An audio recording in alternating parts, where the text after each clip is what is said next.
Thanks a lot if you wrote to us on GBC's Viewpoint tonight and we weren't able to get to your email during the live broadcast. The Minister for Infrastructure has kindly agreed to take some of your questions for us to post online. So let's dive straight into it. Melody asks about the Charles Brousson House parking area. She says that Governor's Meadow First School parents and also parents of children in the Bishop Fitzgerald Middle School are using the ground floor garage as a drop-off and collection point, even though it's only supposed to be for permit holders and teachers who have been given a pass to use it. What can you say to Melody? Well, that's not going to happen for much longer. The issue at the moment is that those persons who are allocated a flat at Charles Brousson House are moving furniture, moving in, so in that case, the barriers are open to allow flexibility and allow ease of for people who are moving. Once that happens, there's barriers at the entrances and the exits, which will then curtail the use of that area to parents of the school. So that is just an interim thing that is happening.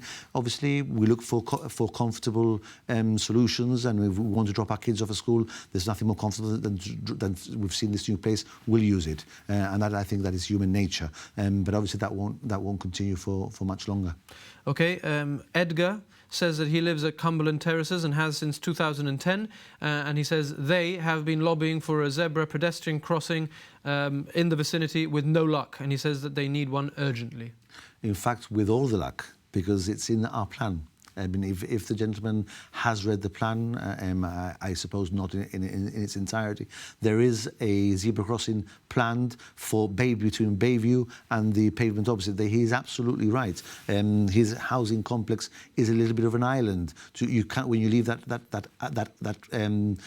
building, there's no way of getting to the safety of another pavement. You have to brave the road, and that is something which has been looked at, and it's part of the plan, and it's happening relatively shortly. Okay, Francis wrote in and says there are an increasing variety of electric vehicles or mobility devices to travel around. Are these going to be allowed? Well, we are looking at this very carefully with HM Customs and with the police. It is an inevitable part of technology and of life that things develop. So now we are seeing, alternative electric modes of transport. Some are safe, some are not so safe. So we'll be looking at setting a policy. Our law does not cover these pieces of equipment. Segways are covered, which are the standard stand-up segways. And some of these can be classified as toys. So we're looking to see how we're going to classify these things with a view of perhaps permitting those that are toys to be used in certain defined areas, and perhaps within private estates where the tenants associations are happy for them to be used, because clearly some of these pieces of equipment are not intended for the highway. In fact, they're dangerous, and our law does not permit them. Sure, but I suppose with respect, you need to hurry up insofar as people are filling that vacuum and just maybe taking to the streets with vehicles or mobility devices which you don't agree should be on there. Well, at the moment they're illegal. So until otherwise, they remain illegal. There's no place for them on the street. They cannot be used on pavements because again they interfere with the pedestrian. And if they go on the road, they interfere with bicycles and cars. So this is all about safety. It's all about making Gibraltar a safe place, and at the moment, these things aren't. Some of these items don't even conform to the safety standards required.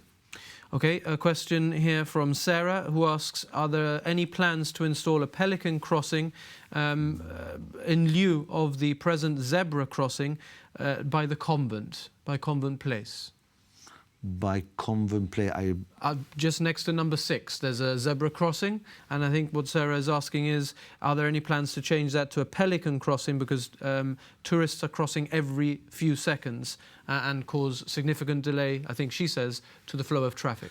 We haven't had, it's not something that we've got our sights on at the moment. It can be looked at. We do carry out surveys. The plan itself has the certain tracker devices that we have really they're road measuring devices, and we can see what the effects on traffic. If generally pelican crossings are there for that reason, if we find that crossings, there's too many people crossing at a certain given point, then we may look at having pelican crossings which restrict crossing time. It's not one which has, you know, been mentioned or one which has been brought to our attention, but I mean, we can look at that. Sure. Okay, second last question for you tonight from Stephen, who asks, will the multi-storey car park at Eastern Beach and the car park outside the MOT centre be vacant and ready for the summer? Yes. Oh, that's a simple one. And last but not least, a question from Sarah, who's asking how are traffic and mobility considerations factored into planning and your design for new developments such as Montskalper Mews and Beachview Terraces? All developments that go for planning, there are certain filters that are applied to them. One of the filters is a traffic filter, and we look at things like, you know, parking, for example, the way that works at the moment, that all flats need to have at least one parking space per flat. If the houses, they require 2 parking spaces per house. So it very much depends on the actual project, but everything is checked. We look at things like, for example, drop curves because it's not just about cars and bicycles, it's about mobility generally. It could be walking, it could be for people who have disabilities and who need to use wheelchairs.